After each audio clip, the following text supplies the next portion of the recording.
Starting off at number 10 now, we have Chuuk Lagoon. This is the world's biggest ship graveyard. It's a site of a World War II battle between the US and Japan. At the bottom of the lagoon now lies 60 warships and 200 aircraft, frozen in time beneath the waves. Divers have found many skeletons of the dead soldiers, sailors and airmen who died in that battle. These days though, Chuuk Lagoon is a popular area for tourists, with only some of them aware of what lies lurking in the nearby waters. Alright, next up at number 8 now, we have the Gulf of Corryvreckan. This is a constant, massive whirlpool of death off the coast of Scotland. It's caused by a series of complex tidal forces and geology that combine to create this swirling pool of death. A documentary team once equipped a mannequin with a life jacket and a depth gauge. They threw it into the whirlpool where it was sucked down. They wondered if it would ever come back up again, but eventually it did. The depth gauge told them it had been all the way down to over 650 feet. So yeah, don't go near that thing. Ever. Alright, moving on to number 7 now, we have the Korean ghost ships. Every year, ghost ships with bodies show up on Japanese shores. When this first started happening a few years ago, everyone was confused as to exactly where they came from. Then it became clear they were coming from North Korea. At first, people thought the bodies were fishermen who were trying to escape North Korea,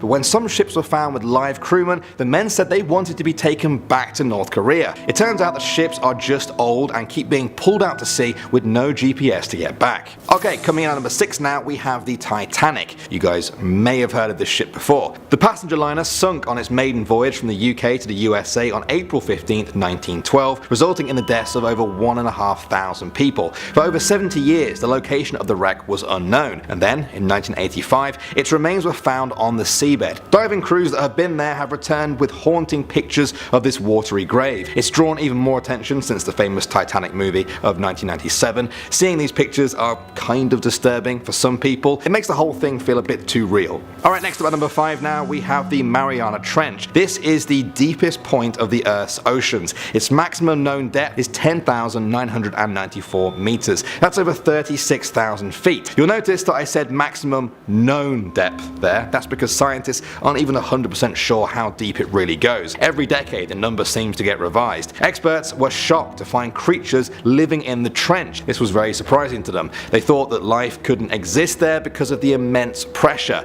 The fish and crustaceans that have been found in these mysterious depths look just as strange as you'd expect. Alright guys, moving on to the number 4 spot now, we have the Great Blue Hole. This is a giant sinkhole off the coast of Belize in Central America. While the edges of the hole are relatively shallow, the hole itself plummets to a depth of 407 feet. The formation of it has taken place over the past 153,000 years. At one point, it was just an open air cave before being flooded by seawater. Divers are allowed to visit it if they have 24 hours of diving experience. However, many people are put off by the ominous feeling of the depths below them. Alright, next up at number 3 now, we have the Ice Finger of Death. The real name for this phenomenon is called brinicle. It's a downward growing hollow tube of ice of descending salt water that forms in extremely cold ocean temperatures. The icy finger will work its way down to the bottom of the shallow water, and when it gets there, it spreads out to freeze everything in its path. The BBC actually captured some incredible footage of it doing just this. Starfish and sea urchins were frozen solid when touched by the icy finger. Moving on to the number 2 spot now, we have the anglerfish. It's widely agreed that this fish is perhaps the scariest fish in the ocean. At first glance, the anglerfish already look scary. They live in complete darkness, about a mile underwater, in an area known as the Midnight Zone. They use a lure on their heads that's lit up by bioluminescent bacteria to attract other creatures. Its prey think they found a shiny fish in the ocean depths to eat, but when they get close, the anglerfish is there to greet them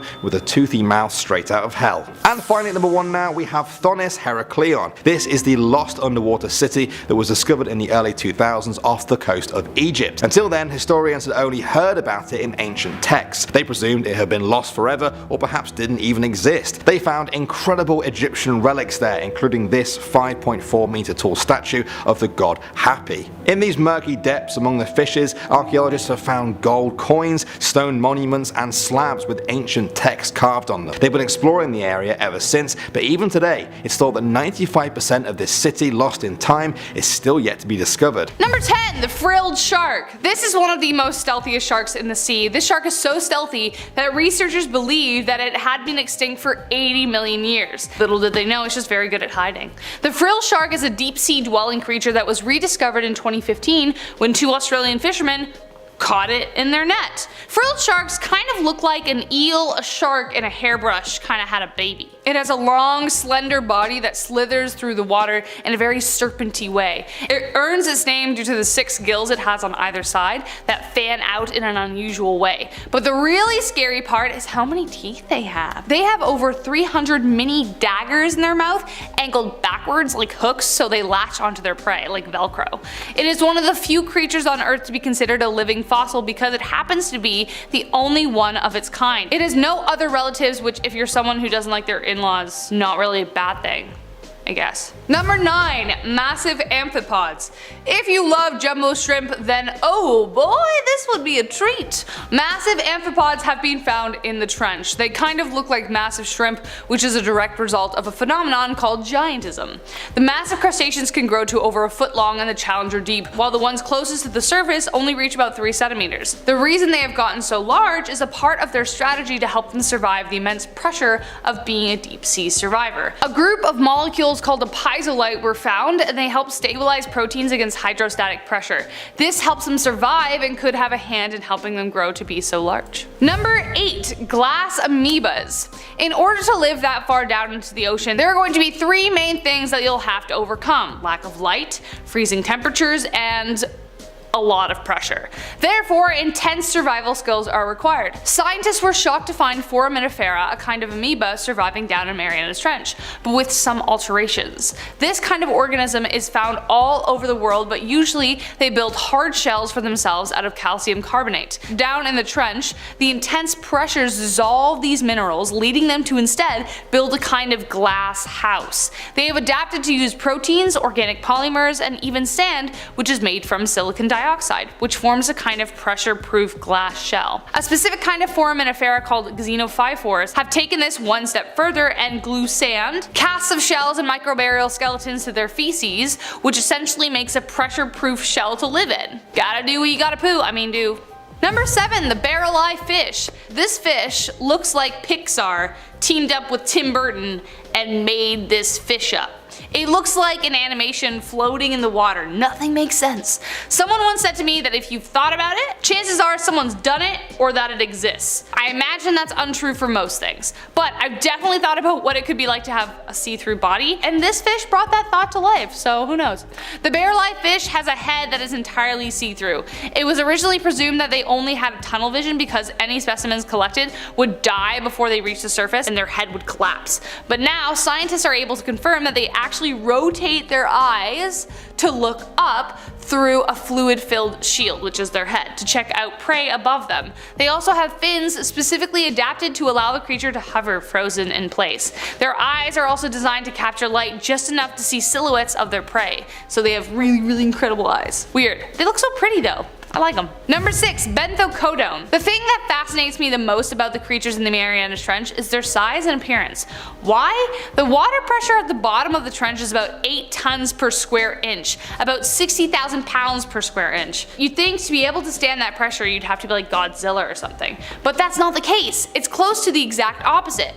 The benthocodone is a deep sea jelly that is entirely opaque and floats around in a deep red hue, pretty delicate and really small. The opaque bell serves as a way of hiding its food in case their bioluminescent lunch signals other predators. It has over 1,500 tentacles, and despite its little size and delicate flesh, it can survive the immense pressure of the deep. So figure that one out. Number 5. The stout black smelt. This deep sea dweller has also been dubbed the owlfish due to its eyes. In comparison to its body, its eyes are like pretty massive, and we can guess why. The stout black smelt uses its massive eyes to help capture any light it can lay its eyes on. The eyes have cones in them, have like narrow cones that help them suck in as much light as possible, kind of like a vacuum for light. It is a feature they definitely need while they continue to live at depths of over 6,600 meters. Not too much else is known about this little guy, save for the fact it definitely can't stand against a squid. Number 4. The anglerfish / the nope fish. This is the most terrifyingly ugly fish anglerfish in the world. There are over 200 species of anglerfish that dominate the midnight zone with their terrifying good looks. Each are similar dark brown and gray in color with massive heads and mouths decorated in sharp translucent teeth. The largest species can reach up to 3.3 feet in length or significantly smaller, less than a foot. They are the horror movie villain of the deep with tricky bioluminescent lures. Thanks to these horrifying creatures, Finding Nemo almost had a grimmer ending. Despite their size, the mouth of the anglerfish is massive and, like a python, can stretch wide enough to consume prey twice their size. Considering there's absolutely no light, it's cold and lonely, I guess it makes sense that they are a little angry. One can't afford to make friends out of fish when their next meal could be days away, so fish aren't friends, they are food. Number 3. Dumbo octopus. I love it so much. Weird cute is the best combination. Okay, fight me. I'll just show you a picture of this. Meet the only cute thing to live in such a dark place, the Dumbo octopus. The Dumbo octopus, as you can guess, resembles Disney's adorable Dumbo elephant, as it has big fins that look like ears on either side of its head and just like whoop flings around. These fins help this floating boopity boop steer through currents. They try so hard. While they vary in color and size, they usually reach around 20 to 30 centimeters, so they're really small. While some have also been found to almost reach 6 feet, so that's like one you can hug. Sadly, you won't come across them in shallow water, as these cute water babies are only found around 400 to 4,800 meters below the surface. Since where they live is so dark, they don't need an ink sac to defend themselves, so they don't have one. But honestly, who would want to attack this little guy? Look at those eyes. Puss in Boots can take a seat. Number 2, the tripod fish. Can we talk about how this fish looks like they are an alien standing on the moon? Kinda, sorta, yeah? Anyways, yes, that fish is literally standing on the sand. The tripod fish is yet another fish that has adapted in a strange way to live in the deepest, darkest depths of over 6,000 meters. Another tiny but mighty example, it can only grow to about 3 centimeters long, while its long, bony fins can extend to a meter, allowing it to stand. Researchers estimate that fluid is pumped into them, which allows them to become rigid so they can actually prop themselves up. If you're wondering why they want to be taller, ask yourself that question the next time you purchase a pair of heels. By standing tall, it's got the best vantage point to capture prey such as small crustaceans. As they float in the current, the tripod fish can just open their mouths and catch them like snowflakes. However, it is practically blind due to its habitat, so its fins sense vibrations to anticipate predators, so otherwise it just kind of waits there for food. Number 1, last but not least, the Mariana snailfish. Though it doesn't look like it could withstand pressures of 1,000 feet below, the Mariana snailfish proves yet again the age-old phrase of never judge a book by its cover. Meet the deepest fish in the ocean, which thrives at 8,000 feet below sea level. Though they look small, fragile, and slightly translucent, these little guys are actually the top predator at this depth. With few predators, they get the cream of the crop when it comes to food down there. They kind of look like white fat goldfish with a long narrow tail. Its flesh is so translucent you can even see its liver through the skin. Compared to some of the other creatures on this list, it definitely doesn't scream robust survivor, but has adapted in a new clever way scientists are still trying to understand. Coming in at number 10, we have globsters. What is this? I will give you a good 5 seconds to look and then you can let me know what you think it might be. Nope, the answer isn't a decomposing luck dragon. I don't think so. Anyway, like, maybe it actually is though. I kinda tricked you because nobody really knows what this is. This was found ashore in the beach town of San Antonio in the Oriental Mindoro region in May 2018, this in the Philippines. Unidentified washed up sea creatures are referred to as globsters because they're globby and blobby, I don't know. Some people think that it was a whale, but the 6-meter long object was actually covered in white hair, which, as we know, whales are not. A lot of superstitious locals thought it was a bad omen. Local resident Tam Malling said, "The big lobster is a sign of something bad coming. Please pray for us." To be honest, if I saw this monster, I'd pretty much start praying too. The less superstitious were simply complaining of the awful smell left by the dead creature. Ugh, I can only imagine. Hands up arachnophobics. I see you, I feel you. Maybe you might want to close your eyes at number 9 because we have sea spiders. Nope, nope, nope, nope, nope, nope, nope, nope, nope, nope, nope, nope. And a second helping of no. It seems that spiders aren't just a land thing. I thought that spiders of the sea were crabs, but I was wrong. This particular menace that has been accidentally dragged up from the ocean is the Southern Ocean giant sea spider, not to scale. He's big. he's really big. Some fun facts for you, this leggy blonde has organs in its pins. Literally. Ugh. And also, something else it literally does, yeah, it sucks the life out of its prey through its legs. No thank you. No. I'm like, just gonna respectfully decline all sea spiders for the rest of my life. It's a choice. Also a choice at number 8, we have peanut worms. Oh my, just when I thought I swore off peanut worms forever, here they are in my video. Get out. Seriously though, I am horrified by these creatures from the deep. The peanut worm is making me feel, I don't know, I feel like uncomfortable isn't really a strong enough word. I would say deeply uncomfortable. Deeply uncomfortable. Imagine being the poor soul that pulls one of these up from the ocean. Like seriously, that really is probably more than they bargained for and isn't really safe for work. Look at them, flopping around being worms. Do you want to see a bunch of them together? Here you go. I honestly totally get why they're called the peanut worm, but at the same time, can we think of a slightly better name for them? Do you guys want to see one moving?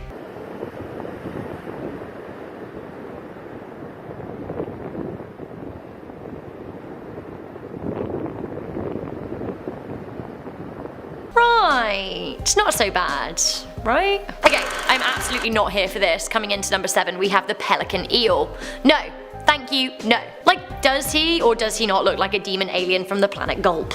I'm really not here for an eel in general, but a pelican eel? Ugh. This here chappy bob is a deep sea fish rarely seen by humans, but is sometimes hauled up by deep sea fishing efforts. Imagine bringing one of these to the surface, like ah. Some facts you need to know about this sea beastie. The last one you're actually gonna love.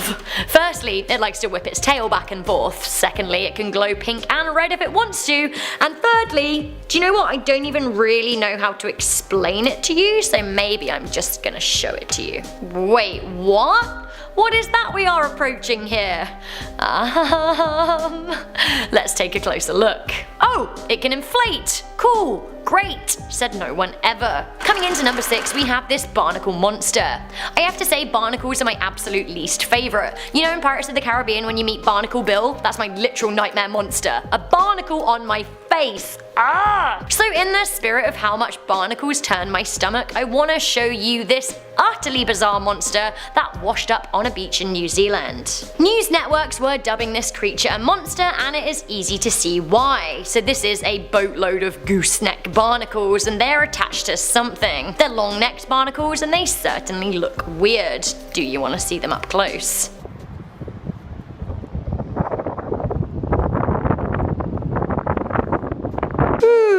Ooh. Okay, so we know the explanation. It doesn't mean the thing that washed up wasn't any less scary because bleh. Coming into number 5, we have the lamprey. No! I'm running out of ways to say no. I guess there is only one way, and no. You may have seen images of lampreys floating around the internet. They make for shock thumbnails, but actually, these fanged demons are no clickbait. They're very, very real nasties of the ocean. They're primitive eel-like fish from the North Atlantic and the Baltic. Sadly though, they have actually invaded the Great Lakes of the United States and Canada. They're a pest. Anyway, do you want to see inside the mouth of this devil on Earth or ocean?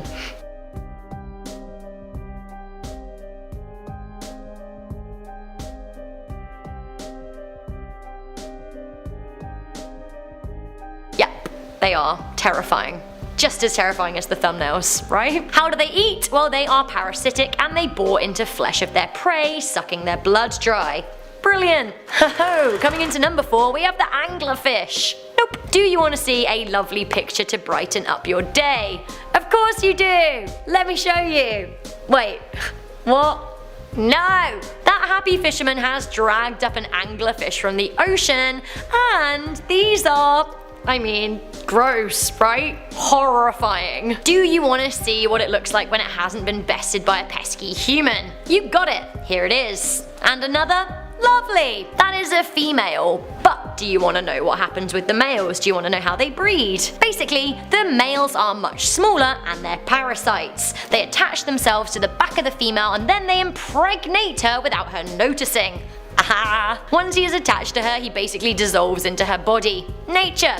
Ain't it beautiful? Back with the unexplainable at number 3, we have the Montauk Monster and the Brooklyn Bridge Monster, because they might actually be the same type of dead thing. A grotesque dead animal washed up on the shore in Montauk in the American state of New York in 2008. Now the monster looked kind of like a cooked dog with a beak. It had cryptozoologists going absolutely wild. Now a similar unexplained creature washed ashore on the Manhattan facing side of Brooklyn in 2012. The pictures are kind of awful, so maybe close your eyes for a second. That's really sad. I feel really sad. Another unexplained washed up monster at number 2. What could this be? It's definitely more fishy than our number 3. Like literally, what is this? This terrifying fish was dragged up from the ocean by a Russian fisherman in 2017. It became a social media sensation. Roman Fedorstov has become Instagram's most famous fisherman. What an accolade. He has over 510,000 followers, which is crazy. Although none of them can tell you what this creature is. It's terrifying. That's all I can say. Also terrifying are all of the other creatures that he has packed and snapped and uploaded to the gram. None such as terrifying as the blobfish though at number 1. Mr. Blobfish, he scares me, but actually, I think I love him. Look at his repugnant, creepy face, but yet there really is something weirdly cute about it, and I think that's what scares me the most. These are a deep sea fish that live off the waters of Australia, Tasmania, and New Zealand. To me, the blobfish kind of looks like a bladder personified. It looks like it acts. Basically, it floats around with little energy and effort, swallowing things that pass by. It's like the Mondays of the ocean. He just looks really glum. I get it. It'll get better, blobfish. Can you imagine being the fisherman that brought up the blobfish for the first time, honestly? It has been voted the ugliest creature in the world, but honestly, I actually think that I'm somewhat here for it. I mean, I'd never want to touch one, but I do love that they make blobfish plushies. Seriously, look at it. Look at the sushi one! I think I actually might need it. I'm so confused. Starting off in our number 10 spot, we have tracks. Okay, so the last thing we want when talking about a huge sinkhole that happens to be in the ocean that holds many different secrets and mysteries at the bottom is to hear that we have found tracks, but we don't know what's causing these tracks.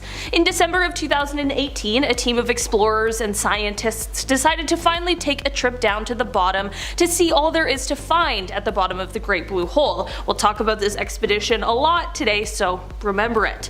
Erica Bergman, who was the chief submarine pilot on the expedition and who is an oceanographer, explained that they had observed tracks at the bottom of the sinkhole, but that they were unable to identify them and that they remain, quote, open to interpretation. This alone isn't the most terrifying thing there, but when we take in some of the other things we know about the hole, like how it's the second largest marine sinkhole in the world, or how there could potentially be an entire cave system lurking somewhere in there, more on that later by the way, things start to get a little more unsettling. It quickly becomes clear that these mystery tracks are only a drop in the bucket of the mysteries of the Great Blue Hole. In our number 9 spot today we have stalactites. The Great Blue Hole is a really popular diving destination despite the fact that divers obviously can't go all the way to the bottom for a multitude of reasons.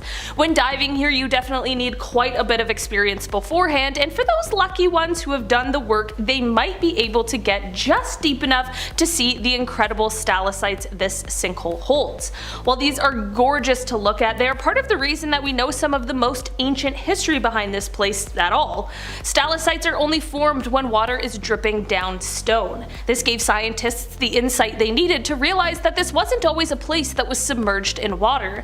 In fact, they concluded that this was actually a big dry cave and one of the most prolific eras in the history of our beautiful planet. This means that at some point there was probably a ton of stuff living in it. They believed that the cave likely formed during the last ice age, so sometime prior to 14,000 years ago, but at the end of the ice age it ended up flooding, collapsing, and thus we have the Great Blue Sinkhole. In our number 8 spot today we have movements. This is one that really ties into the last one with the discovery of the stalactites. Of course, when they first found them, they took some samples so that they would be able to confirm their above sea formation, and when doing this analysis it was realized that not only did they form above sea level, but that some of them were off vertical by about 5 degrees, and that these changes were consistent. This gave another very valuable insight into the history of this location and led scientists to the conclusion that there must have been some past geological shift or tilting of the plateau underneath at some point. This event would have been followed by a long period of relative stillness. This change in the stalactites showed us that the land must have been moving as well, not just the sea level rising. It's not the most unsettling thing on this list, but it certainly is cool. It's really amazing how such a small change can show us so much. In our number 7 spot today we have trash. It has become abundantly clear that there really isn't any place on Earth that is free from human influence, and that most definitely includes our litter. If trash can make it to the deepest depths on Earth in the Challenger Deep, of course trash can somehow find its way down to the bottom of the Big Blue Hole. During that 2018 expedition we spoke about earlier, the team stumbled across more than they were expecting when they found a littered 2-liter Coke bottle, I'm glad it wasn't Pepsi, and they also found a lost GoPro. They were even able to see that this GoPro still contained some vacation photos. Safe to say that it's not the most remarkable discovery they made down there, but it should be something that might be a little concerning to us all. In our number 6 spot today we have sand. Like I mentioned before, this sinkhole obviously has an incredibly rich history, and we are just starting to learn about the things that it holds, but it takes time, equipment, and money to really be able to have these sorts of large expeditions like the one in 2018. There might be fossils or other things just waiting to be uncovered that we don't even know about yet, but the clock is ticking. As it turns out, as quickly as the blue hole appeared, it might also be disappearing. Apparently there are waterfalls of sand that are continually falling into the hole, and it's slowly but surely being filled up. It's like a real, very large, kind of scary hourglass, essentially. At least it's not something that's gonna happen overnight, so for now we still have time to admire its beauty and take a look at all of the mysteries it might be holding. Maybe it just serves as a reminder that nothing is permanent, except for the internet. In our number 5 spot today we have more caves. So remember Erica Bergman we talked about before in the first one? She was the one who led the expedition in 2018, the submarine pilot. Well, she didn't only talk about mysterious tracks, she also explained that there is an enormous cavern close to the bottom of the hole. Like a huge unexplored cavern in the middle of a huge mysterious marine sinkhole. I'm just saying, that's more mystery than I can handle. This means that there could potentially be a large underwater cave system, and the Great Blue Hole is just the beginning of it. She said, quote, "The roof has collapsed on this particular cave, but the whole reef could be dotted with similar caverns which simply haven't collapsed into blue holes. Yet. Who knows what these cave systems could be hiding? Undiscovered species? Answers to some of the ocean's mysteries? The possibilities really are endless." In our number 4 spot today we have marine life. So of course this stunning location is a popular tourist attraction. People really want to dive here, and I absolutely cannot blame them. But one thing you may encounter, should you choose this as your next adventure spot, are sharks. There are a few different species of sharks that enjoy calling the waters around the Blue Hole home. They include bull sharks, Caribbean reef sharks, and hammerhead sharks. Surprisingly, these sharks aren't even at the top of the concerns list when it comes to diving here, as shark attacks truly are quite rare. Sharks are pretty gentle creatures and we're not their favorite thing to snack on, but they are big, they are powerful, and they can do a lot of damage when the going gets tough or when they feel frightened or threatened, and that is just one of the many reasons that this is an area that hopes for more experienced divers rather than a place someone would recommend for their first solo dive. In our number 3 spot today we have nitrogen. Another thing you will likely encounter should you choose to go diving here is something that is actually quite common for those who like to venture and dive in the deep sea. We are talking about nitrogen narcosis. Basically, divers of course use oxygen tanks to help them breathe underwater. These tanks normally don't just contain oxygen, they contain a mix of oxygen, nitrogen, and some other gases as well. This is all fine and well, but the deep sea is not like our lives up here. After about 100 feet, the increase in pressure can alter these gases, and to be honest, the further you go, the more the pressure increases. When these altered gases are inhaled, they can have unusual sort of intoxicating effects on the body. This is something that people who choose to dive here will experience, and it can be disorienting to say the very least. These effects are reversible and should wear off when you get to shallower water, but when you begin to feel the effects, it won't be at the time you're ascending. Your dive instructor will likely be only leading you deeper into the waters. This is all just a long way of saying it's a step you need to be aware of and prepared for. In our number 2 spot today we have toxicity. So the simplest way to put this is that at the bottom of the Great Blue Hole, it is poisonous. After you get about 2/3 of the way down to the bottom, the water is just full of hydrogen sulfide. This means that there is little to no oxygen left down there, which is exactly why any marine creatures that get stuck down there are sure to meet a gruesome fate, but it is also why the water is actually toxic and corrosive. If you get deep enough without the proper protection, this hole will kill you and any other living thing that goes in it. It is truly unforgiving. Some of the experts in that 2018 expedition said that there were thousands of remains of marine life, like conches, which is a result of these creatures just getting a little too close to the edge. One explorer even said that you could see little prints where the conches presumably were trying to climb back up before being asphyxiated by the toxic water. Yeah, so basically while it looks beautiful on the surface, the Great Blue Hole is just a macabre marine life cemetery. In our number 1 spot today we have remains. By far the most unsettling of all of the discoveries on this list are the bodies of 2 divers that were found during this 2018 expedition. There have been 3 divers who are known to have gone missing after going diving in the Great Blue Hole, and to be honest, we aren't sure which 2 were found or exactly how they died. The reason for this is because, despite the fact that they were found, authorities decided that the best thing to do would be to leave them. Of course, rescue is a complicated process, but they agreed and decided that, quote, they're at peace where they are. It serves as a reminder of how dangerous it can be, even for those with all of the experience necessary. Starting us off at number 10 are zombie worms or bone-eating worms. Now this creature can grow up to being 2 inches long if it's female, whereas the males are microscopic. Now despite being worms and not sounding all that scary, they can eat rock-hard bones of animals 1,000,000 times bigger than them, like whales. They secrete acids that allow them to access the inner contents of the bones, and then the symbiotic bacteria converts the bone's proteins and fats into food for the worms. They have feathery branches all over them that help pour oxygen into the worm so it stays alive. They can be found at the depth of around 9,491 feet, feeding on the carcasses of dead whales. I'm okay with worms, but these worms I cannot do. Coming in at number 9 is the vampire squid. It's incredibly fast, incredibly pale. It sparkles in the light. You know what it is. The vampire squid. But if you said Edward Cullen, I wouldn't be mad either. Now the vampire squid is the last surviving member of the Vampira morphida, and therefore they share qualities with both the octopus and the squid. It uses its ear-like fin to swim, and its jellyfish-shaped body helps it swim fast. They can grow up to being 30 centimeters long and vary from being a pale red color to being jet black. When they're on the hunt, they use the photophores covering their body to light up in patterns that confuse their prey. When they're the ones being hunted, they pull the webbing between their tentacles right over their head and just hide in there, kind of like a cocoon.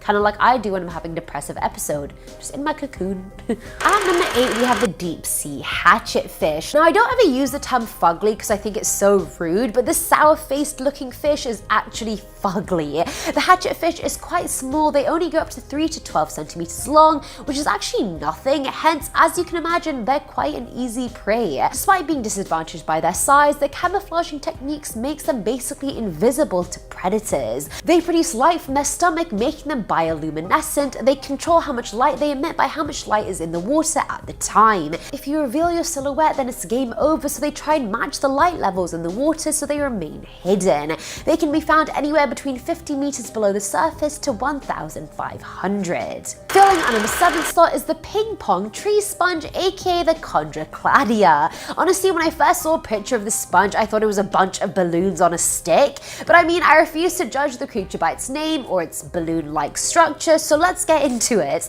It's thin and long and has little translucent balls at the end of it which look like ping pong balls, hence the name. However, they're actually dotted with tiny hooks, meaning if any prey gets too close, they'll become trapped and then the sponge will just start eating it alive.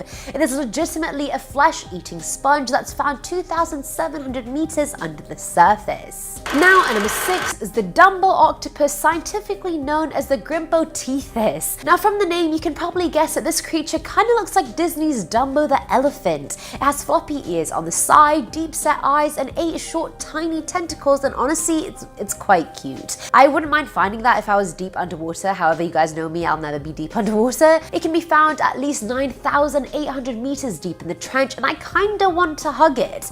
The Dumbo octopus can grow up to being 8 to 12 inches big, and they actually travel through the water by flapping their ears. But don't be fooled by their cuteness, because they can still swallow their prey in one single gulp. So I mean,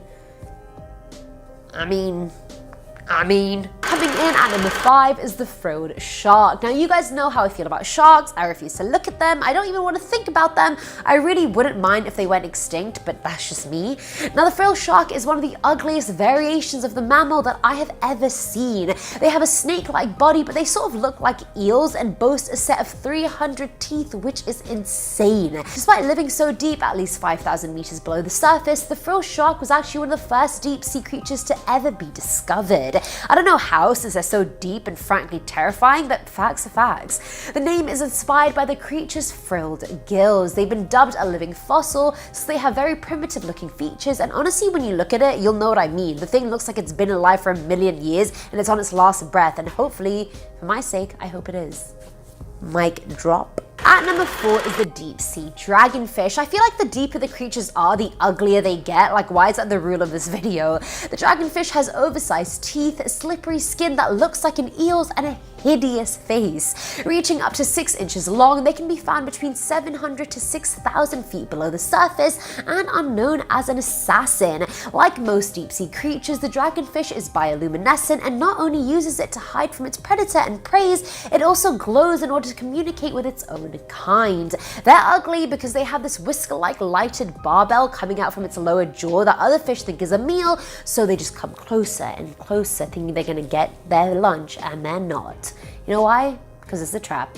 It's a trap. Filling on number 3 slot is the barrel eye fish, and this fish made me laugh so much, I don't even know why. For some reason, it just looks like it's so done with life and it's just so over everything, like it's just so mad at the fact that it's a barrel fish. It's like, why me? And you know for a fact if it could talk, you know it'd have those deep voices and would just take way too long to even complete a sentence. Either way, first things first, this fish has a transparent head. Let's just talk about that. It has 2 barrel-shaped eyes that point upwards, allowing it to see the silhouette of all its prey. They can be found between 400 to 2,500 meters deep, and scientists theorize they have transparent heads so they can get a bit more light inside. Personally, I just think this one is kind of cute. Now, at number 2 is the telescope octopus, found at depths deeper than 6,500 feet. These octopi don't swim horizontally, no, they actually suspend themselves upwards. That makes it harder for predators below them to see their shape. They're almost completely transparent, and the reason they're called the telescope octopus is because they have 2 protruding eyes that not only rotate, they also allow the octopus a much wider peripheral vision. Honestly, they're also kind of cute and small, and their eyes are tiny. They're just very cute little creatures. The octopus, it looks like one of those toys you'd get in a McDonald's Happy Meal. I know this because I have eaten many McDonald's Happy Meals growing up. It's my go-to order, my chicken burger, gotta have it. And finally, at number 1 is the goblin shark. Now, I think this creature is by far the ugliest one on the list, which may be why it takes our number 1 spot, I'm not gonna lie to you. Also known as a living fossil, this species is 125 million years old and can be found at depths lower than 4,300 feet. They can grow anywhere between 10 to 13 feet long, and the most prominently ugly thing about them is their snout. It kind of resembles a sword, and its jaws not only protrude, they extend when eating. If that isn't horrific enough, they also have 30 to 50 teeth on their upper jaw and 30 to 60 on their lower. The goblin shark uses sight, smell, and electroperception to track down their prey, but you don't know that much about them since sightings of them are so rare. And that is it for today's video, guys. You already know I don't like the water, I hate sharks, I have such a phobia. You're not gonna find me trying to look for any of these creatures, to be honest. Screw that shit. Starting off this list in our number 10 spot, we have a plastic bag. It is unfortunately no surprise that on one of the deepest dives we as humans have ever been able to accomplish, along with all of the amazing new creatures and never been explored places, there would be none other than a plastic bag. In 2019, Victor Vescovo took a dive into the Challenger Deep, which is the deepest part of the Mariana Trench, which is an unbelievable feat and not an easy task, and he was rewarded by being reminded of human trash. Despite that little finding, Victor broke the record for deepest dive, which is of course amazing for scientific advancements and research. Every time someone manages to do these things that once seemed impossible, we get closer to revealing more of our ocean's mysteries that lay at the deepest points on Earth, which is very cool. While it would be amazing if the dives weren't plagued with plastic pollution, at least they were able to also discover a bunch of new crustaceans and give us all a little look into what life looks like in the Mariana Trench. In our number 8 spot today, we have comb jellies. Comb jellies are gelatinous creatures that are named for their unique plates of fused cilia, which are called combs. These combs help the jelly move through the water like boat oars, and while other microscopic organisms also have this sort of mechanism, comb jellies are the largest animal with this feature. These combs are also part of the reason that comb jellies are so gorgeous to look at. Rather than bioluminescence, the rainbow light effect that can sometimes be seen on them is from light diffracting off of the combs in all different directions. Many comb jellies have one pair of tentacles, although they appear to have multiple, but that is just caused by their tentacles branching out. I'm saying the word tentacles. These tentacles are used to help them hunt like a sort of fishing line. Aside from this, these jellies don't sting, which is always a good thing. Not that I'm planning on heading into the deep sea anytime soon. In terms of today's list, I'd say these guys are one of the less creepy creatures we've got going on today. Coming in at our halfway point at number 5, we have the frilled shark. As if you weren't terrified enough of sharks, this one looks just as terrifying. Although, now that I see more pictures of it, I can't really take it seriously because it just reminds me of Jerry Seinfeld in the frilly shirt. Anyone else remember that episode? Sorry, Jer Bear, the shark wore it better. The frilled shark got its name for its 6 to 7 frilled gills on the side of its snake-like body. But that's not the creepiest part of this shark. The frilled shark has a set of 300 razor-sharp teeth. They can grow up to 6 feet in size, which is 1.8 meters. Even though this was one of the first deep-sea animals to be discovered in the 19th century, it's not the easiest to find. These sharks swim at depths of 16,000 feet, which is around 5,000 meters. However, it is extremely difficult for scientists to study this deep-sea creature. They swim at such deep levels that when brought to the surface, they practically die immediately. Due to those reasons, there isn't much known about the habits and life cycles of these sharks, but maybe this is just one of those things that is better left unknown. Starting off this countdown, we have the mysterious sunken ship. So the National Oceanic and Atmospheric Administration uses a remote operated vehicle called the Deep Discoverer in order to explore uncharted areas in the ocean and collect samples from them. Well, while diving in the Gulf of Mexico, they found an unknown shipwreck, which was then given the name number 15377. The Deep Discoverer was then able to take photos of the shipwreck and take samples from it. After doing so, they discovered that the shipwreck probably happened before the 1830s. It was a merchant ship built for distance, but that's all we know. The rest is history and a mystery. In our 9th spot today, we have the Atlit Yam ruins. This is a completely submerged ancient city that can be found 10 meters below sea level. It was first discovered in 1984 by a marine archaeologist, Juha Galili. Since then, a number of expeditions have took place in order to unearth the city and find out more about it. What's fascinating about this place is that right in the middle it has this massive 10-acre stone circle thing. We still don't know much about this structure. One theory though is that it was used for some kind of ritual, but we still don't know. Not only that, scientists don't know how the city sunk. Theory goes that the city was struck by a tsunami which caused a volcanic eruption, causing the city to flood and sink. But like I said, we still don't know for sure. This is one seriously mysterious place. Coming in at number 8, we have the underwater river. Okay, this one blows my mind. Not only does it look super cool, but like the whole concept is super cool. So it doesn't seem possible, but there are rivers underwater.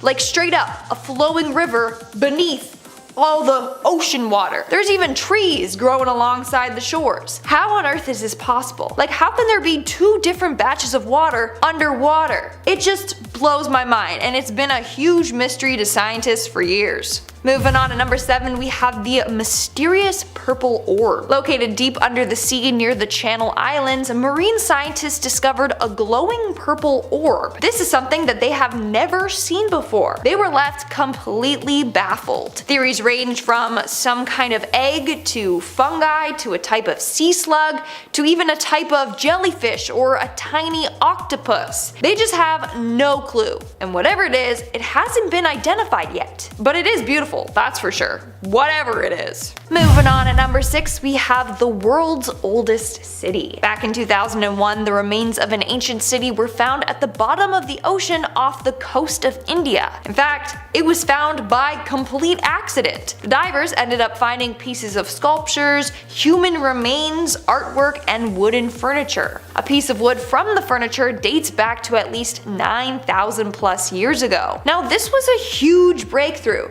because it completely rewrites the history in that area. Now, the city is huge. It's basically the size of Manhattan. They have massive walls and plazas, and like I said, the structure dates back to 9,000 years ago, which is 5,000 years older than any city discovered by archaeologists anywhere, and they barely know anything about it. That's why it's hella mysterious. We are now at our 5th and halfway mark with the Lost Road or Highway. The Bimini Road is a rock formation in the Bahamas composed of rectangular shaped limestone blocks. It was first discovered back in 1968 by a diver. In fact, when he reported his findings, he said it just looked like pavement. So then some archaeologists took a dive to see what it was all about. They deemed it man-made as the stones were purposefully lined in a linear formation. The road goes on straight for about half a mile before ending in a slight curve. So now, what's the big deal? Well, obviously, there's something more to this road. Some believe that it actually leads to the lost city of Atlantis. One thing that supported this theory is that back in the late 1930s,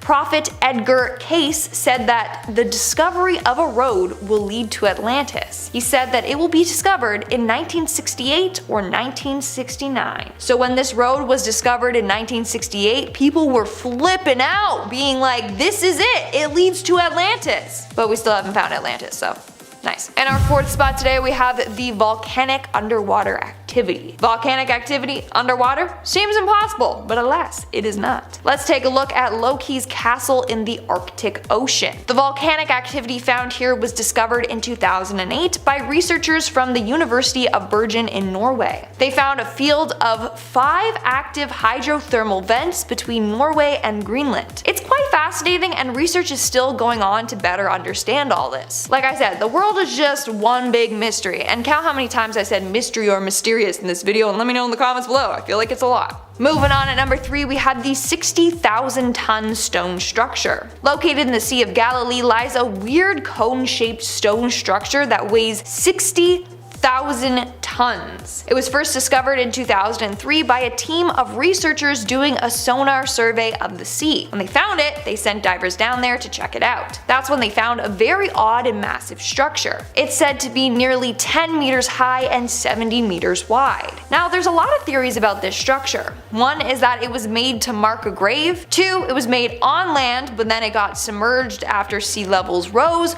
Or 3, it was created as a fish nursery. But over the years, archaeologists and scientists have gone into fights over the structure's origins. The only thing they know for sure is that it was man-made and dates back to 12,000 years ago. In our 2nd spot, we have the Locomotive Graveyard. In 1985, during ocean mapping, scientists came across something quite eerie. They discovered 2 steam locomotives from the 1850s. They are sunk under 90 feet of water, and honestly, they look hella creepy. Now, there were no train tracks or stations around, so scientists were baffled. How did the trains get there, and why? Well, one theory is that they were being transported from Boston to the mid-Atlantic when they got hit by by a storm, and either they fell off by accident or they were deliberately pushed off to save the ship, lessen the load. Again, this is just a theory. No one actually knows how they sunk. Plus, there's not even a record of these at all. And in our number 1 spot today, we have the Lost Kingdom of Cleopatra, aka Thonis Heracleion. Located just northwest of Alexandria is the sunken city of Heracleion, and it's referred to as Egypt's Atlantis. It laid lost under the sea until the early 2000s. A group of divers were working off of the Egyptian coast when they found a large fragment of rock under the seabed, or so they thought. It was just rock. When they brought it out of the water, they found it to be a sculpture of the Egyptian god of fertility, Hapi. After this discovery, they madly went to work exploring the area. They ended up discovering pieces of pottery, ancient coins, jewelry, busts, and ruins of temples. How the city ended up underwater is still a mystery. One theory is that it has to do with the rising sea levels and crumbling foundations of the city, causing it to slide into the Mediterranean Sea. Number 10. Garfield. In the 80s in France, people were baffled when Garfield started constantly washing up on shore, specifically a phone that is in the shape of the orange cat. The phenomenon went on for 35 more years, Garfield's continuously drifting ashore like a chubby lasagna-loving message in a bottle. The pictures of the water-damaged cats polluting rocks and beaches look like something straight out of a movie or a weird Photoshop. The reasoning behind the cats taking over France wasn't revealed until 2019, when it was discovered that a shipping container had fallen off a boat and became trapped in an underwater cave. Comments on the situation said things like, "I'm going to assume that the shipwreck happened on a Monday," and another person pointed out the fact that this means the Garfields weren't even packaged or organized, just thrown loose into the container in a mountain of orange. Number 9. Train Graveyard. In 1985, a man named Paul Hepler was mapping the bottom of the ocean near New Jersey when his device picked up a reading of 2 massive metal objects. 90 feet underwater, he discovered 2 different trains that had been missing since the 1850s. He said, "I didn't know what it was at first because the water was dirty and the visibility was so bad back then. Once I got a better look at it in later dives, I could see they were locomotives." The trains are incredibly rare models, as only a few were made before they quickly became obsolete. The interesting thing is, nobody knows how the trains actually came to rest under the 90 feet of water. Some theories suggesting that they were being transported across the ocean when they were hit by a bad storm, falling overboard and quickly sinking to the ocean floor. The trains have no record of going missing and don't even have any record of ever being built. Number 8. Robot Hand. Let's not go very far and take a look at something that washed up on a beach in Staten Island. An organization called Underwater New York is responsible for photographing and documenting unusual objects that either wash up on beaches in New York or are found lurking on the ocean floor. A couple was walking down Great Kills Park Beach when they discovered a metal object in the sand. It turned out to be a large robotic hand with articulated fingers, though some of the fingers were missing. There seems to be no explanation for where the hand came from, so it could be similar to the other stories where some sort of animatronic was being shipped across the water before meeting an unfortunate demise. Or it could be remnants of a robot versus alien war that took place thousands of years ago before humans inhabited the earth, but that's just my theory. Underwater New York has lots of cool and creepy photos, so check out their site if you're interested in more. Number 7. Yonaguni Complex. Yonaguni, Japan made their own discovery in 1985, but unfortunately this time it was not Garfield. Instead, divers found what appeared to be a massive underwater pyramid. There were also 5 other structures in various states of falling apart: temples, a stadium, a castle, a massive arch, and more. They're all connected by roads and what appears to have once been a massive wall surrounding everything. There are also carved inscriptions which appear to have been written in an old language that was once used in the area. A Japanese marine biologist suggests that this is a sort of Japanese Atlantis, a civilization that they believe sank around 5,000 years ago. They figured this out by dating stalactites that were found in underwater caves that they think sank alongside the city. Some people believe that these are just natural formations, but the city layout seems too perfect to just be naturally occurring. Number 6. Undersea River. River. Now let's look at something that is naturally occurring but still pretty damn cool and bizarre. If you've ever watched SpongeBob, you know that they appear to have a beach underwater, and you probably thought that that was pretty ridiculous. But turns out it's actually pretty real. Researchers discovered a massive flowing river at the bottom of the Black Sea, complete with rapid waters and even waterfalls. It reaches depths of 115 feet and even has a volume of water more than the River Thames. It functions basically the same as a river on land, carving out water channels and even flooding plains. So how does this happen? Well, it's due to the content of the water. The undersea river has a higher salt content, making it denser, causing it to stay near the ocean floor and flow with its own current. It has provided us a lot of insight into how sea creatures in certain areas survive, and it's just pretty damn cool to look at. Number 5. Flying saucer. We're at the halfway point, and that means it's alien time. Treasure hunters were using sonar to sweep the Baltic Sea when they picked up what appeared to be a shipwreck. But it wasn't just any normal shipwreck, it looked to be an alien shipwreck. It is known as the Baltic Sea Anomaly, and they couldn't really figure out what it might actually be. From above, it looks like the exact shape of the Millennium Falcon, but I don't think they found Han Solo anywhere nearby. It's also absolutely massive, being around 197 feet in diameter. The group that made the discovery said, "Let us put it like this. We have tried a lot of theories. The list is getting shorter and shorter with options, so for now, we don't really know. We do not have anything that speaks more for one option or the other." Other theories include things like a Russian spaceship or a World War II submarine device, but I'll stick with aliens for now. Number 4. Mysterious structure. Archaeologists discovered a massive cone-shaped structure in the Sea of Galilee. The form is made up of boulders. It is absolutely massive, 70 meters in diameter and 200 meters down below sea level, estimated to weigh around 60,000 tons. They have found structures like this before, which were used thousands of years ago to attract and breed fish, but this one is absolutely massive compared to all the others that they've found. They think it may have also been created to attract fish when there was an economy based around fish and marine life. They also think that it may have originally been created on land but eventually sunk underwater as sea levels rose over time. It's also been suggested that this was a structure used to mark a grave or large burial ground. The researchers reporting that they believe the structure could be around 4,000 years old. Number 3. Underwater prison. Who doesn't love an abandoned prison? But maybe that's not enough to get you excited anymore. So how about an underwater abandoned prison? A prison was established in Estonia outside of a small town, being put together by the Soviet Union. It was located on the edge of a limestone quarry, and they used the prisoners to work in the quarry and collect the goods. It lasted like this for a while until Estonia gained their independence in 1991. The Soviets moved out, leaving behind everything that they had established, including the prison. Because of this and the fact that no one was maintaining the groundwater, it started to flood into the quarry, effectively creating a new lake in its place. As the water level rose, it completely swallowed the quarry and a majority of the prison buildings.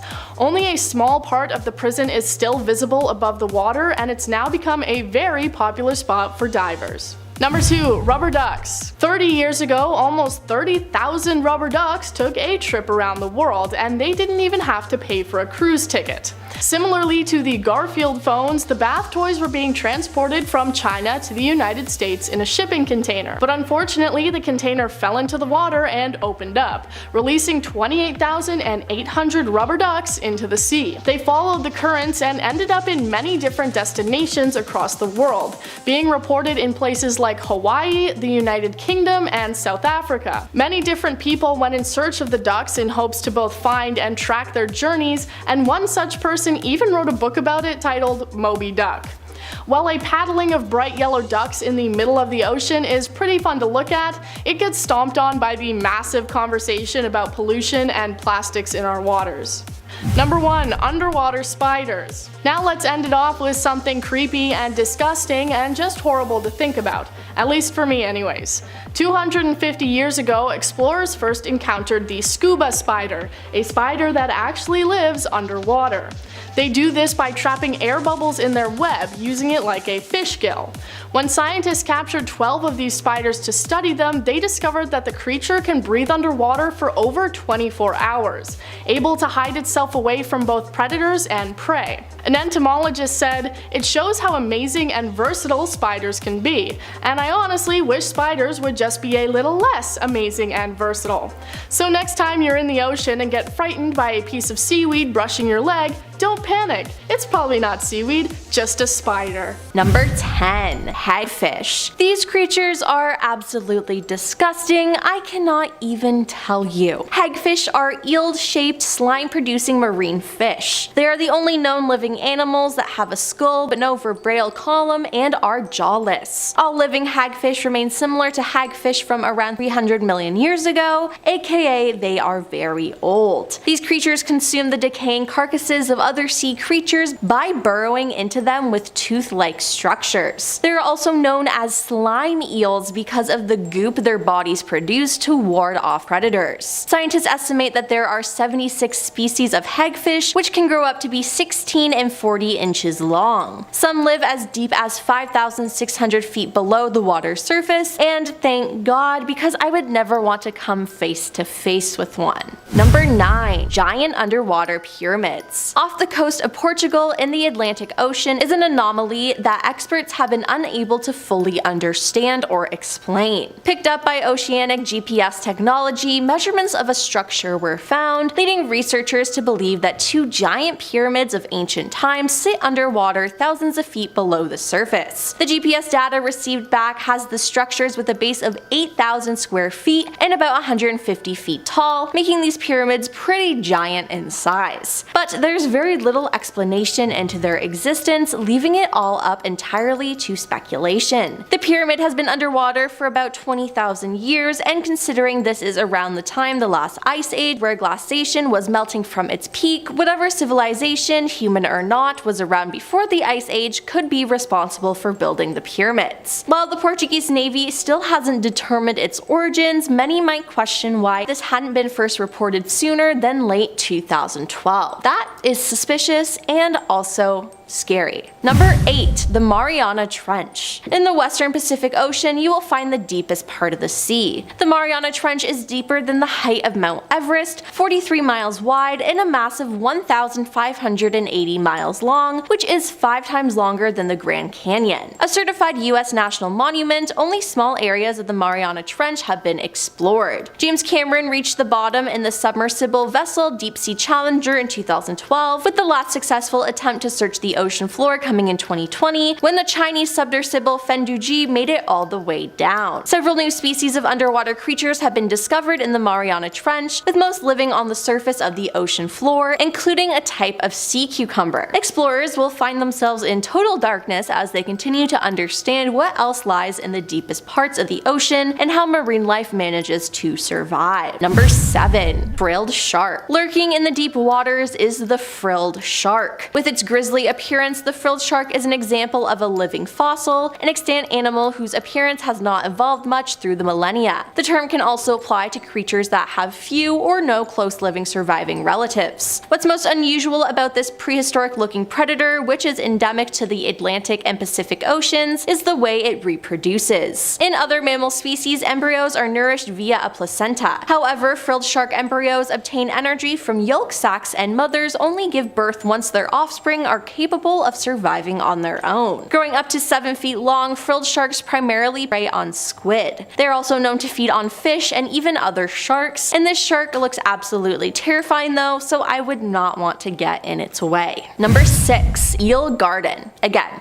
disgusting. Now, the majority of garden eels live in the Indo-Pacific, but the species is also found in warmer parts of the Atlantic Ocean, including the Caribbean and East Pacific. These small eels live in burrows on the sea floor and get their name from their practice of poking their heads from their burrows while most of their bodies remain hidden. Since they tend to live in groups, the many eel heads growing from the sea floor resemble the plants in a garden. hence the name. These animals vary greatly in color depending on the exact species involved. The largest species reaches about 47 inches in length, but most species do not surpass 24 inches. These colonies can grow as large as 1 acre in surface area, so next time you think that you're brushing against seaweed, maybe think again. Number 5. First underwater photo. This photo by diver and photographer pioneer Louis-Marie Auguste Boutin, taken in 1899, seems to be the world's first underwater portrait. Accurate details about this photograph are difficult to pin down, but here's what we know for sure. It's not a self-portrait, it's a portrait of the Romanian oceanographer Emil Racovița and was taken by Louis and Bellner-sur-Mer in the south of France in 1899. However, if you dig around, you'll find a lot of other info as well. Many claim it's a self-portrait that was taken in 1893, that the exposure was 30 minutes long, and Louis suffered nitrogen narcosis as a result, and that it was captured at the depth of 164 feet. Now, the 1893 date seems to be the date that Louis first invented his underwater camera. He took some underwater photos that year, no doubt, but this portrait was most likely taken in 1899 after he developed his crazy underwater flash photography. Now, despite what the facts are, this is just extremely cool.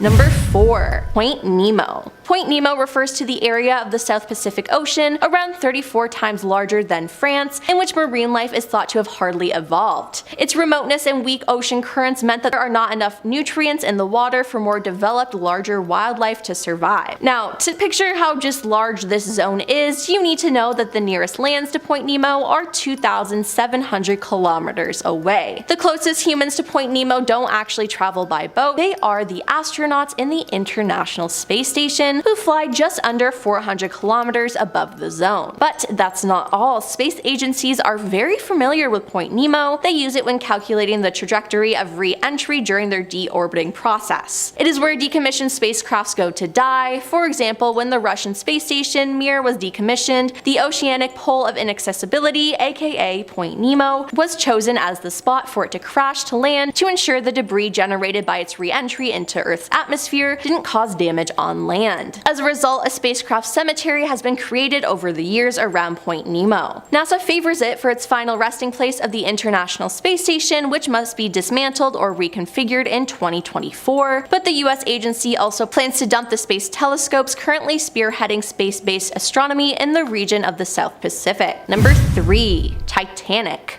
The wreck of the Titanic lies at a depth about 12,500 feet, about 370 natural miles south-southeast coast of Newfoundland. It lies in two main pieces about 2,000 feet apart. The bow is still recognizable with many preserved interiors despite deterioration and damage sustained hitting the sea floor. In contrast, the stern is completely ruined. A debris field around the wreck contains hundreds of thousands of items spilled from the ship as she sank. The bodies of the passengers and crew would have also been distributed across the seabed, but have since been consumed. In 1985, the wreck was finally located by a joint French-American expedition led by Jean-Louis Michel of Ifremer and Robert Ballard of the Woods Hole Oceanographic Institution. The wreck has been the focus of intense interest and has been visited by numerous expeditions. Controversial salvage operations have recovered thousands of items, which have been conserved and put on public display. Now, many schemes have been proposed to raise the Titanic, including filling the wreck with ping pong balls, injecting it with 180,000 tons of Vaseline, or using 500,000 tons of liquid nitrogen to encase it in an iceberg that would float to the surface. However, the wreck is too fragile to be raised and is now protected by a UNESCO convention. Number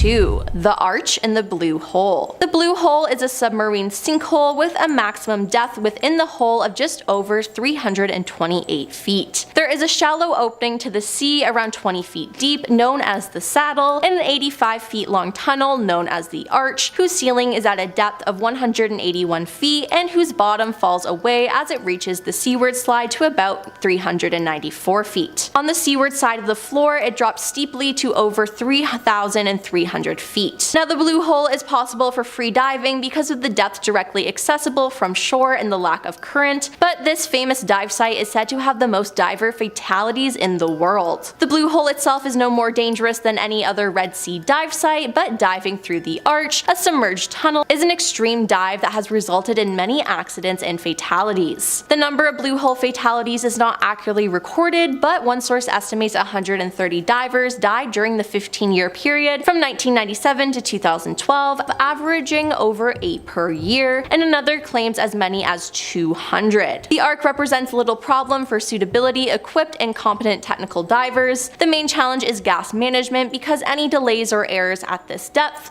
plus the time to negotiate the horizontal section, will need more than a single tank of breathing gas to do so safely. If the gas is not carefully planned, the diver may lack sufficient gas for the decompression stops or run out of gas altogether. The reason for why the site has such a high number of fatalities are not clearly understood, but just looking at it, I don't know why other people would even want to go there. And coming in at number 1, the giant squid. The kraken is a legendary sea monster of enormous size and is said to appear off the coast of Norway. Now, this is a mythical creature, but there is some truth to it. A giant squid was found on a shore in Denmark in 1853. The giant squid is as elusive as the legend it inspired. It lives so deep underwater that we have limited information about it. However, we know it has the largest eyes of all living creatures, grows up to 59 feet long, and is frequently hunted by sperm whales for food. The weaker giant squid generally flees when confronted by a whale. However, it sometimes fights back when cornered, and it is not unusual to find sperm whales with scars left from their battles with giant squids. It wasn't until the turn of this century in 2001 that humans saw the giant squid for the first time, and only a few years after that when it was finally photographed, making it one of the most elusive on the planet. The giant squid has been long known to exist, but capturing it on film has taken scientists extensive time and voyages to the deepest parts of the ocean where life is difficult to sustain. Kicking off the list at number 10, living fossils. Also referred to as crinoids, but living fossils sounds way better, definitely. These little guys went extinct 273 million years ago, or at least so we thought. We found these dudes this past year, and they're these non-skeletal corals. They're cousins to starfish and sea urchins, but I gotta admit, they don't look nearly as cool. Starfish are the coolest, they're OGs. Discovered on the Pacific Ocean floor, this type of coral will attach itself to the stem of Japanese sea lily, and then they just become one over time. Any type of ocean life that undergoes symbiosis, that creeps me right out. I don't like barnacles, I have a fear of the ocean, and I'm super glad that we're doing this list. So let's move on as I get goosebumps.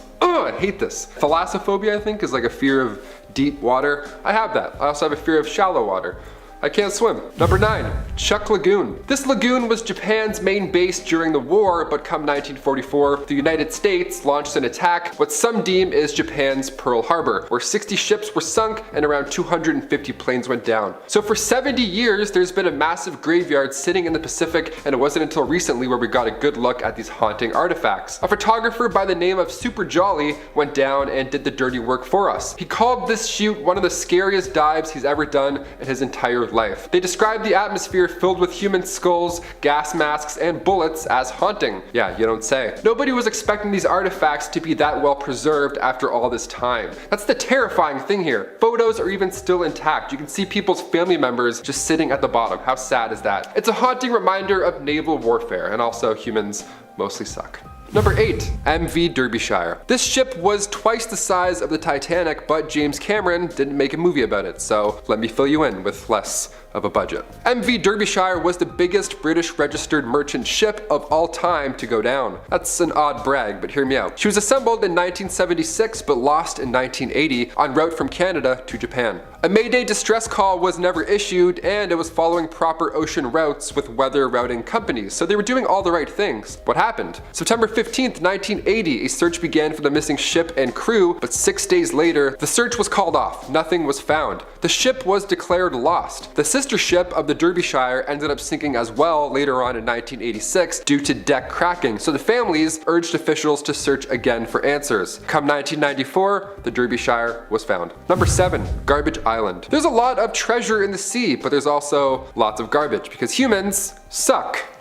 Sorry. I mean, look at the top of the Pacific for the example, not even below it, but right on the surface, we have something called the Great Pacific Garbage Patch. It's located safely in the North Pacific subtropical gyre. There's basically 4 of these large systems, which are just massive swirling ocean currents moving warm and cool water about. They're whirlpools of garbage now. No wonder aliens don't want to come. They're like, no, this looks like let's just go to that planet. A plastic bag, for example, was found at the bottom of the Marianas Trench. We now have the deepest piece of trash. Kinda hard for Ariel to sing under the sea when she's got a plastic bag wrapped around her head. This great patch is larger than you think. It's more than twice the size of Texas. It's grown up to 60,000 square miles. Please recycle. Number 6. Yonaguni Monument. This structure was discovered in the 80s near Yonaguni Island in Japan, and the claim is that this is an ancient city, or it was long ago. It's 160 feet long and 65 feet wide, and we're pretty torn over this one. Some think it's man-made, with the lines being so straight that it looks like paths were literally carved out. And I mean, to be fair, that looks like a little staircase. If this was on land, I'd be climbing all over it. I'd think it was made on purpose, some ancient jungle gym. But the fact that it's so deep underwater makes us think that it was a natural formation, obviously. No one's going down there like pickaxing, holding their breath. The footage of it is pretty incredible. If I were to come across this, there's no way I would believe that it's all natural. What do you guys think? Number 5. Holes. If you have trypophobia, you may want to look away for this next one. I have it, but I have a job to do, so I'll suffer. Off the coast of Big Sur, California, a survey revealed about 15,000 holes, and they're all roughly the same size. They all measure up to about 11 meters wide and 1 meter deep. The team at Monterey Bay Aquarium Research Institute found 15,000 of these, and then they found 5,000 more that are even bigger. The little guys are micro depressions and the big ones are called pockmarks. Initially, scientists thought methane under the sea floor was coming out to say hello, and then they left a crater. Rovers went down there, tests were done, no methane. In fact, there hasn't even been any activity for 50,000 years. These craters are doing a pretty good job though when it comes to the ecosystem. Now there's deep sea creatures just living in them without paying rent. How rude. They even found a whale skull just laying in one. Imagine being a crab and coming home to that. Number 4. USS Nevada. Deemed the unsinkable ship, and for good reason, the USS Nevada was lost in 1948, and it wasn't until a year ago where she was seen again. Unsinkable ship that sunk. What's going on here? Well, during the 1941 surprise attack on Pearl Harbor, the USS Nevada was the only battleship to get away in one piece. But barely. They barely got away. It took years of repairs, but she finally returned to battle in 1944 to support the Normandy invasion. A year later, it assisted the invasions of Okinawa and Iwo Jima, and then 2 atomic bomb tests were performed, and then post-World War II, she was finally deemed too ancient for service. So the Navy used the USS Nevada as target practice, and it took 5 whole days and lots of power to finally sink it. A torpedo